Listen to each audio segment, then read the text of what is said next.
Have you ever walked down the hall or you're in a meeting and you're suddenly in front of a decision maker and you don't have anything to say? It's really important to think about situations before they happen because negotiations don't always happen in the boardroom. They happen in the hallways too. Welcome to How to Get What You Want. This podcast is for driven women ready to claim their goals and navigate their careers with clarity and confidence. Join me as we explore real stories, tools, and strategies to help you steer your career exactly where you want to go. Let's get started on helping you get what you want. Hey, friend, I am so glad that you made the choice to be here today because I'm going to talk about situational awareness and why it's so important to have this lens, to have this ability to understand where you're going and be really clear about that because so many decisions are not made in formal places. A lot of decisions are made in hallways with impressions, different perspectives. Those all lead to decision making. And sometimes we're not in the room for the decisions. So we need to make sure that we're seeding the opportunities, we're anchoring our ideas of where we want to go in those informal places. So I want you to think about that today because yes doesn't always come in the place where you think it might. It might be unexpected, and it might even be unexpected for the other person, but they might be in a place that if you ask for it, then you can get it.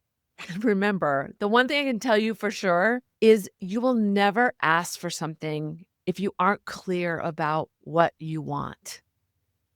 And that's so important. We often think we're really clear, and until we put it on paper, until we chart it out for ourselves, we don't realize that we don't really have all the answers. That has happened to me so many times that I say I'm really clear about something and they'll ask me to explain it to them, and I'll realize that I'm kind of making it up as I go along because I wasn't clear to start with. And Harvard and Stanford researchers agree. They say that the most effective negotiators are the ones that are so clear that they've written it down, they've looked at it from all angles, and they understand exactly what they want.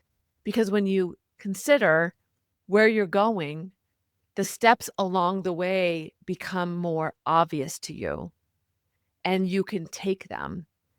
And the studies show that when you're able to rank your priorities, it improves the outcomes and makes it more likely that both parties will walk away because you can understand what your priorities are and then you allow them to articulate theirs or consider their interests as you always need to do before you go in. So if you're vague, if you're hesitant, if you're fuzzy in an informal conversation, you may be signaling that you don't care, that you're not interested. And while that might not be the thought that's going through your head, that's the impression that you gave to the other person. And like I said, sometimes those decisions are not made in the way that we think they might. Like if there's an opportunity, they might be considering you. They may not walk up to you and say, "Hey, are you interested in this?" They might talk about that in the meeting that you're not in. And if you haven't signaled that you have any interest, how do they know to put your name in the hat, especially if there's somebody like Dan, my peer, who always made it really clear. So there's a danger in assuming that you'll be able to explain later. So you wanna be thinking about what can I do to get that clarity? And it may be that you take time to really think about exactly what your goals are. You might even think about and start questioning about why this opportunity is open. Do I want it or not? This person just got promoted. Do I want their role that they're in? This person just left. Am I interested in this or not? It's not just opportunities, but it's exposure for other experiences or things that you want to move forward with. So it's important to be clear about that and take the time to be an observer of those opportunities around you, those experiences that other people may be getting, because those informal moments, you never know when they're going to come up. And even getting your muscle memory around, okay, I'm in front of this person. What what do they influence? It makes me think about a situation where And maybe because I was always in business development, I was always thinking this way of what are the opportunities that are in front of me. And I had Dan, right? Dan was always asking for more. So that made me more aware of that because I saw that Dan would ask because I'd be in the room when he did. And he would get it most of the time, even if it was ridiculous. I remember him saying things and me going in my head, "Oh, I can't even believe he's asking for that. They're gonna laugh at him." And he ends up getting it. So I remember being in a situation where I didn't know the head of legal very well in an organization that I was in, and I had a deep respect for him because I knew what he did. I knew him casually because I was in deals where he was playing point or he was point on the legal side, but I didn't know him well. And I wanted him to know I respected him. I wanted him to realize that I could learn from him and that I wanted him to know that I was more than what his perspective of me was. Like, I had an idea that he just thought I was a person that went in and built relationships, but I wanted him to see me as strategic. So I was in a meeting with him, and we were both early, and it was in a boardroom, and I just had a few moments to kind of connect. And I didn't want to take the power away from myself by just being like, "Hi, it's just so great to get to know you." I had thought about what I wanted to say, and I said to him, "Hey, I really respect the work you do. And I find it fascinating. I think it would really help me when I look at the projects that I'm doing and I'm thinking more strategically about how we get more value from our clients and the relationships that we build." I said it would accelerate my learning and my development if I could be exposed to more of the meetings that you're in, where I could learn about the strategy that you're deploying. And he was like that was a nice compliment to him. He was like, "Yeah, sure. That sounds great." And so before I knew it, I just got an invite on my calendar, and I got to go to some really strategic meetings that I was just a fly on the wall. But had I not asked, I wouldn't have gotten it. It was such great, not just exposure for me, but I learned so much by being involved in those meetings. And by the way, because I was a seat at the table, even if I wasn't participating actively, I was seen as more of a leader within the organization. And that really helped me to punch a hole in some other relationships quicker because there was a perception there. I got invited to the meeting. Nobody knew the behind the scenes of it. They just knew that I was in the meeting. I must be important. I must have authority. I must have influence. They saw that I had a relationship with the head attorney.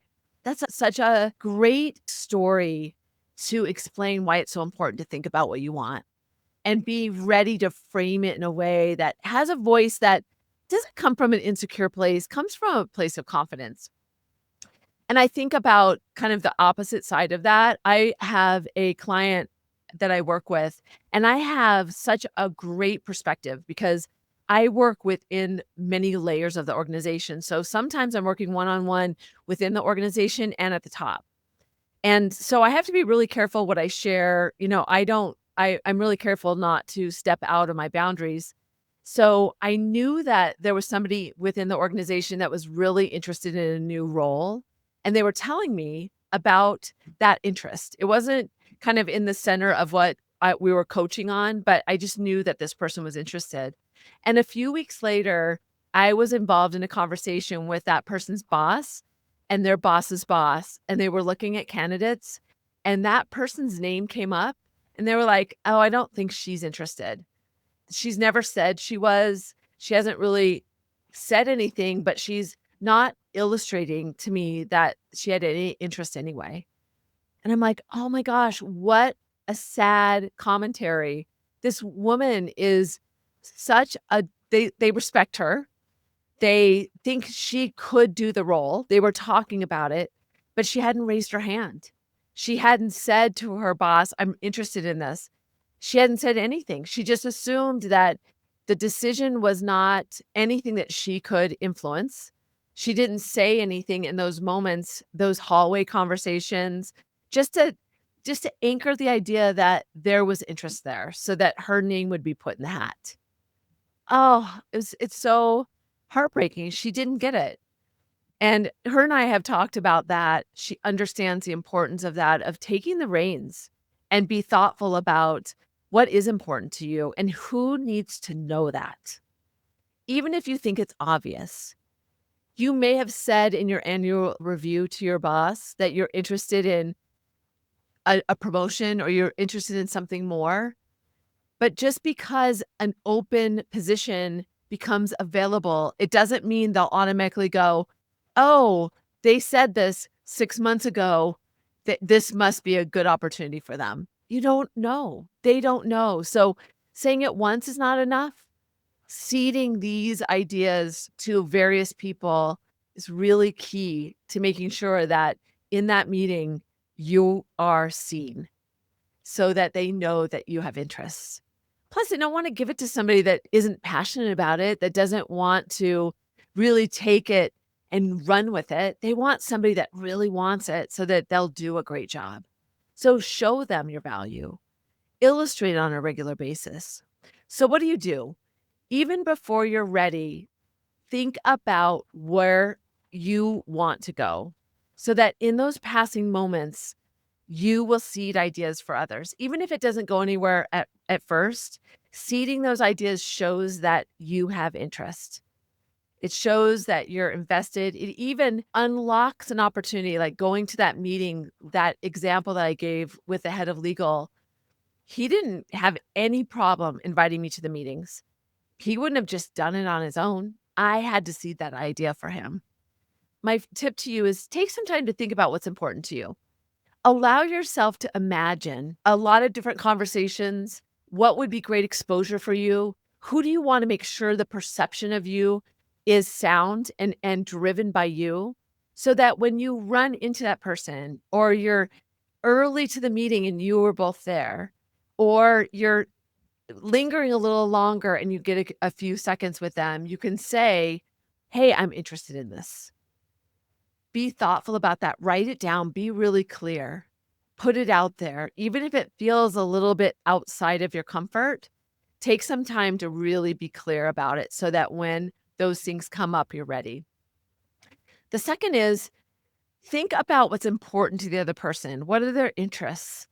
And tie what's important to you to what's important to them. For example, if you are wanting somebody to understand that you think strategically and you know that they're responsible for revenue and you run into them in the hallway, what is some data that would be interesting to them? And maybe it's a product you work on and you say, I've been really thinking about how we could increase our revenue or our margins. And if we just take some time to focus on the product workflow that I've been working on, I think we could look for some opportunities there and maybe save 30%. Think about what's important to them or what will pique their interest. When you get logical and you tie it to the business, you get them to kind of think about it. And that will also key them into you as somebody that thinks outside the box, make you more memorable to them. And then in those moments, the third opportunity is it's important to always have situational awareness. I do half day and whole day workshops on situational awareness because it's that important that people need to think about what are all the elements I'm walking into. So when you're walking into a situation or a conversation and you might get these lingering moments, what do you want to get out of this? Situational awareness is about looking ahead on your calendar or thinking through that meeting, even for a few minutes before you get in case these casual conversations come up. What do I want to be clear on? What do I want them to think of me? What do I want to seed as opportunities? What question do I want to ask? When you raise your hand, you increase being seen and not just showing up. So taking that 10 seconds, 30 seconds before the meeting to consider what might happen if you have those lingering, non-official hallway in air quotes conversations. So think about this. Have some observation about what's going on around you. What's important to you? where you wanna go, what do you want to do, so that in those situations and in those hallway conversations, you can have an opportunity to see that idea to somebody around you. Remember, when you can really illustrate your value to yourself, that allows you to confidently do it for others.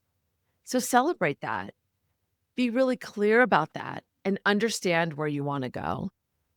And when that moment pops up, it's not that you have a PowerPoint, you don't have some slides, but you have this reel in your head and you're ready to place that comment, to make that ask, or to really help that person understand the value that you bring. Sometimes it's in those seconds that we wanna make sure that we make an impression and that we don't just blend in with that around us. So what are you gonna do? What's coming up for you this quarter? What's an ask you can look for? Whose perception do you wanna change? Where do you wanna go next? And maybe it's a formal ask, maybe it's more of a soft ask, but put yourself out there. Make yourself seen. Take advantage of those informal conversations so that they don't just fly by and you miss out on something that could be really big for you in the future. People don't live in our heads. You have to help them see what's important to you because the value you bring doesn't just help you, it helps the people around you.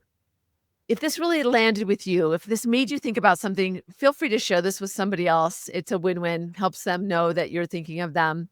And I'd love for you to join my network. I send out emails every week going deeper into these concepts of adopting a negotiator mindset. Go to negotiationlove.com to sign up there or just connect with me and tell me what was your thing that you did? What action did you take? And always remember that negotiation is more than a skill, it's truly a mindset. So until next time, I can't wait to see you.